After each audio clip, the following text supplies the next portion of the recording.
Let me transport you to a scene unfolding as I sit in my sunlit kitchen, the aroma of freshly brewed coffee mingling with the soft hum of a news podcast. The air crackles with the latest outrage from Venice, where locals are railing against Jeff Bezos' upcoming wedding, a lavish affair slated to bring 250 guests to their historic canals over a long weekend.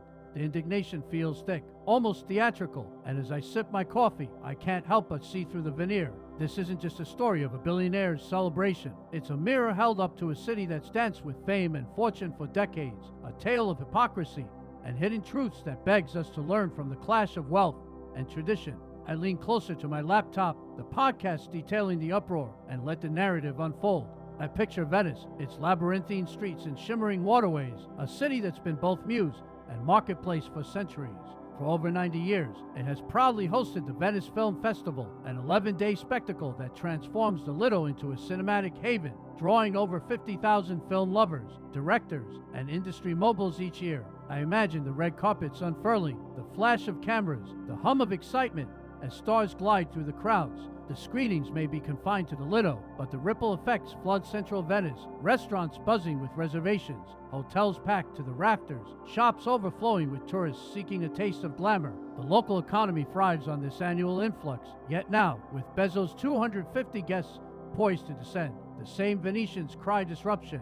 I shake my head, the podcast host echoing my thoughts. If 250 wedding revelers over a long weekend are a burden, what do they call the film festival? A tidal wave in stilettos. I step outside, the morning sun warming my face, and let the irony sink in. This isn't about logistics, crowd control, or canal traffic, though the locals might claim it is. It's about the optics of obscene wealth, a billionaire's opulence clashing with Venice's fragile, romantic image. I think of my friend Alina, an art historian who studied the city's history, her voice ringing in my memory as she described how Venice has long balanced its heritage with tourism's demands. She once showed me photos of the 1950s festival, Sophia Loren dazzling the crowds, the city embracing the spotlight.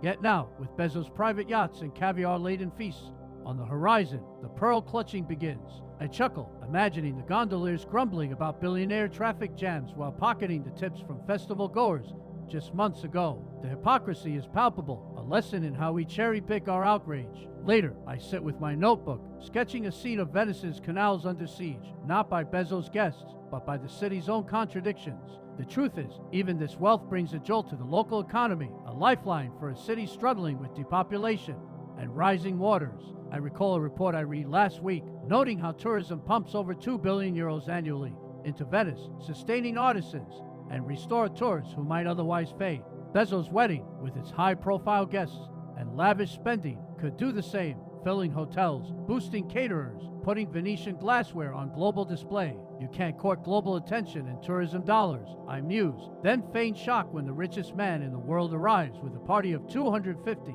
It's a dance Venice has perfected, yet now it stumbles over its own steps. That afternoon, I call Alina, her laughter cutting through the line as we discuss the uproar. They love the festival's glamour, she says, but Bezos' money feels too personal, too crass. We talk about the city's soul, its art, its history, and how it's been commodified, yet sustained by visitors. The lesson emerges. Venice's outrage isn't just disingenuous. It's a call to balance pride with pragmatism.